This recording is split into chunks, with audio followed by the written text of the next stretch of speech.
그 나이에 뭘 더 바래 라고 오히려 핀잔만 들을까봐 미리 겁먹고 그냥 나 혼자 해결하지 라고 생각하시는 여성분들 많습니다. 근데 이게 혼자 해결이 되나요? 그쵸? 뭐 계속 고민만 하고 계속 신경질만 낼 뿐이에요. 그래서 여기에 대해서 왜 말을 안 해?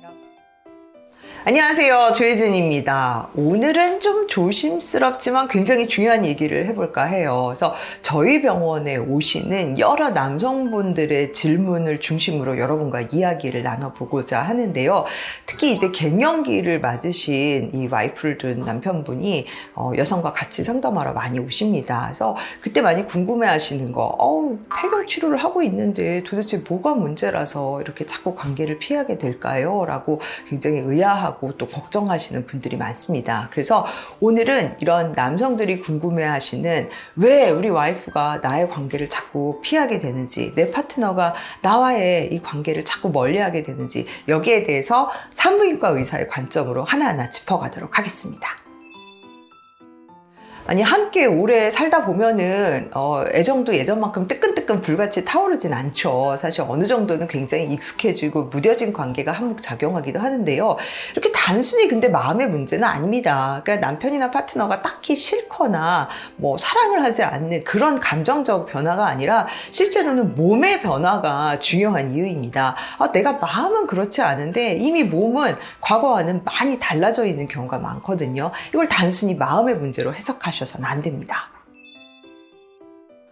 중년 이후 여성의 그 성욕 변화는 이제 단순한 한 가지 문제 때문에 생기지 않습니다. 물론 호르몬 감소가 중요한 요인이긴 한데요. 뿐만 아니라 말초 감각이 변화하고요. 또 뇌의 이 성 반응 회로가 변합니다. 그리고 여러 가지 심리 관계 맥락의 변화도 항상 작용을 합니다. 그래서 단순히 하나의 문제가 아니라 여러 가지 요인이 복합적으로 작용한 결과가 바로 성욕 변화를 나타내는데요. 각각 어떤 변화를 나타내는지 지금부터 좀 살펴보겠습니다. 중년 이후에 이런 성욕의 변화는 단순히 노화나 마음의 문제가 아닙니다. 여러 가지 생물학적, 신체적, 심리사회적 요인이 복합적으로 작용하기 때문인데요. 그래서 갱년기 이후에는 마음은 괜찮은데 몸이 반응을 하지 않는 이런 괴리가 생기니 아내 입장에서도 굉장히 혼란스럽습니다. 내가 안 이러는데 왜 몸이 따라가주질 않지? 하는 이런 괴리감이 생기기 때문이에요. 그래서 사랑하지 않는 건 아닌데 이 관계를 떠올리면 몸이 먼저 움츠려든다는 게 중요한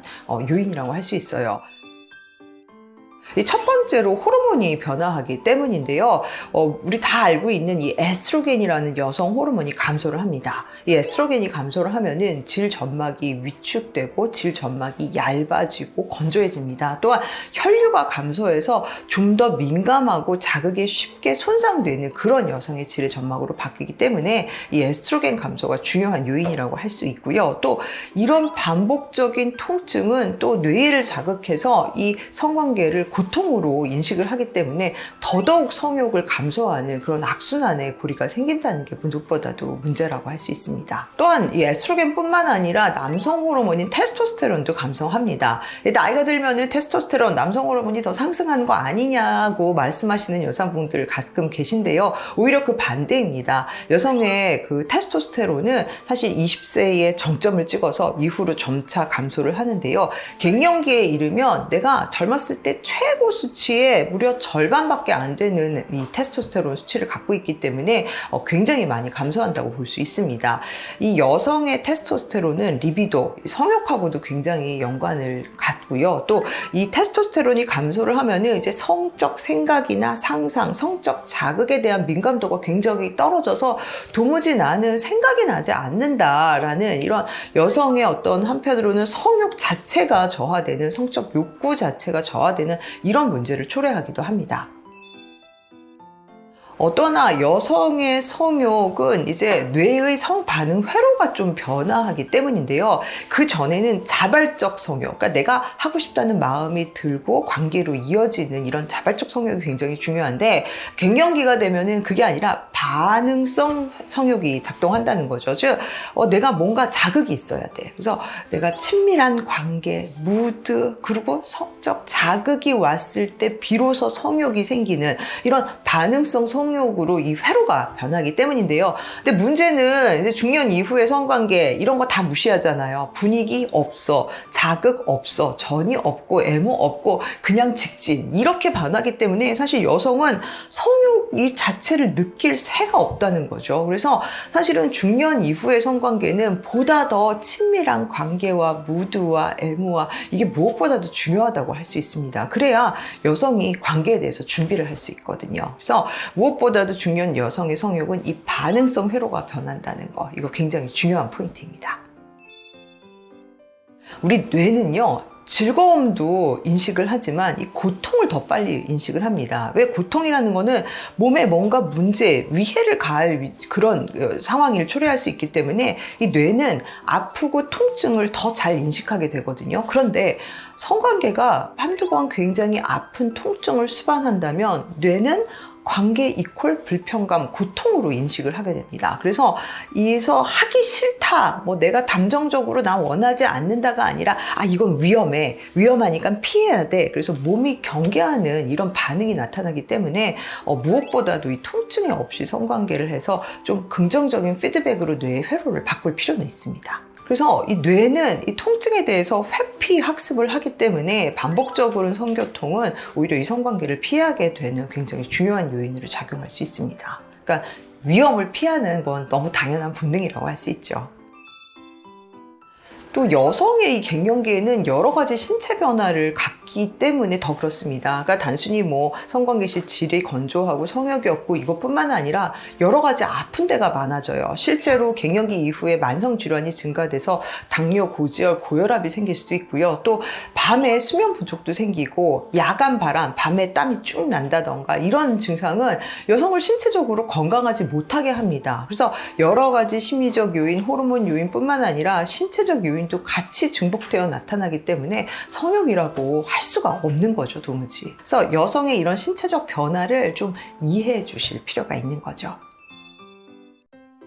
중년 여성의 성욕 저하는 단순히 한 가지 문제 때문에 생기는 것이 아닙니다. 갱년기의 호르몬 부족뿐만이 아니라 여러 가지 이제 뇌의 회로 변화, 그리고 말초 감각의 변화, 그리고 이 수반되는 여러 가지 우리의 재반되는 상황들에 따라서 복합적으로 작용을 하는 거기 때문에 남편, 파트너 입장에서는 이런 여성의 격변하는 이런 상황을 좀 더 이해하고 같이 해결하려는 그런 의지가 무엇보다도 중요하다고 할 수 있겠죠. 아프지 않다는 말이지 아프지 않다가 편안하고 좋다, 괜찮다를 의미하는 건 아닙니다. 사실 통증이 없더라도 질 점막이 얇아져서 생기는 미세한 마찰감이 있을 수 있고요. 또 관계 후 지속되는 뻐근하고 찝찝한 느낌이 있을 수 있고요. 또 심지어는 관계 다음 날까지 이 불편감이 계속 반복된다면 이 관계 자체를 피하게 되는 그런 결과를 초래하는 경우가 많습니다. 그리고 또 갱년기를 겪으면서 심리적으로도 또 신체적으로도 굉장히 자신감이 많이 하락을 합니다. 그래서 여성으로서 내가 이런 변화를 겪고 있다는 이런 심리적 위축 또한 점점 움츠려들게 되는 하나의 요인으로 작용한다는 거죠. 그래서 이런 경험이 반복되면 여성을 스스로를 보호하기 시작합니다. 그래서 이 싫다라고 하는 감정보다는 피하고 싶다는 그런 느낌에 가까워진다는 거죠. 그러니까 어떻게 보면은 이런 통증과 고통으로부터 나를 보호하게 만드는 이런 보호 기제가 작동을 하기 때문이에요. 그래서 이 뇌는 또 이 관계 자체를 즐거움이 아닌 피해야 될 어떤 스트레스로 인식하기 때문에 더더욱 여성을 움츠려들게 되는 그런 결과를 초래합니다. 이 중년 여성들은 어떻게 표현을 하냐면요, 어디가 많이 아프다라고 하기보다는 내가 지금 고장이 났다라고 느낍니다. 왜? 당장 우리가 다리를 절거나 팔을 못 쓰거나 이러는 건 아니잖아요. 근데 뭔가 내가 좀 삐그럭거리고 뭔가 내가 좀 고장이 난 것 같다라고 생각을 합니다. 근데 이런 문제를 하이 여자야, 그걸 좀 말을 하면 되지, 내가 말 안 하면 어떻게 알아? 이렇게 남성분들 굉장히 말하는데요. 물론 그동안 상대방에게, 남편에게 잘 잘 말해서 잘 해결했던 그런 좋은 기억이 있는 여성들은 이것 또한 잘 말씀하십니다. 그런데 그동안 이것뿐만 아니라 다른 문제를 남편하고 잘 상의를 하고자 했는데 제대로 결과물을 얻지 못했을 때 상의를 해봐야 별반 어차피 나 혼자 해결했어 라고 하는 기억은 특히나 더 이런 문제로 남편을 상의할 수 없게 만듭니다. 그리고 왜 안 하냐면은 내가 말하면서도 민망할까봐, 또 어차피 저 남자 해결도 못해줘 하는 이런 한편으로는 자포자기하는 심정. 그리고 내가 막상 여성으로서 이런 일을 겪고 있다면 남편이 실망할까봐, 여자로 더 이상 안 볼까봐 라고 하는 이런 마음이 생길 수 있고요. 또 그 나이에 뭘 더 바래 라고 이렇게 오히려 핀잔만 들을까봐 미리 겁먹고 그냥 나 혼자 해결하지 라고 생각하시는 여성분들 많습니다. 근데 이게 혼자 해결이 되나요? 그쵸? 계속 고민만 하고 계속 신경질만 낼 뿐이에요. 그래서 여기에 대해서 왜 말을 안 해? 라고 윽박지르기보다는 우리 좀 같이 해결해 볼까? 하면서 이렇게 보듬어주는 이런 마음과 마음의 자세가 굉장히 중요하다고 할 수 있어요. 물론 갱년기 호르몬 요법은 많은 장점이 있습니다. 안면 홍조, 야간 발한, 수면 장애, 관절통, 여러 가지 전신 질환을 해결하는 데 있어서, 심지어는 심리적 우울증까지 이런 여러 가지 문제를 해결한다는 데는 굉장히 도움을 주지만, 또 심지어는 관계 시 나타나는 질 건조나 질의 위축도 많이 해결을 합니다. 하지만 다 완벽한 건 아니에요. 우리가 갱년기 호르몬 치료를 한다고 해서 20, 30대로 바로 돌아가는 건 아니거든요. 그러면 남성분들은 이거 치료가 잘못된 거 아니야? 제대로 의사가 약 준 건 맞아? 도대체 치료는 하고 있는 거야? 이렇게 또 걱정을 하시고 실망을 하시는데요. 엄밀히 말하면 치료가 잘못되거나 안 된 게 아니라 한편으로는 치료하는 과정 중에 있다고 생각을 합니다. 그래서 모든 호르몬 요법이 모든 전신 질환과 모든 내가 가진 문제를 완벽하게 해결할 수는 없겠죠. 그리고 여전히 호르몬제를 복용해도 특히 관계에서 나타나는 성욕과 성감과 또 질 건조라던가 이런 게 완벽하게 해결되지 않을 수는 있습니다. 그래서 하나의 치료 과정 중에 있다는 점을 인식을 하시고요. 또 치료가 덜 되면 다른 치료를 같이 할 수 있으니까 너무 나는 왜 호르몬제를 먹는데도 이래, 나는 정말 고장났나 봐, 남은 안 되나 봐 이제 더 이상 라고 생각하지 마시고요. 산부인과 선생님이랑 더 나은 치료에 대해서 상의를 하시면 좋을 것 같아요.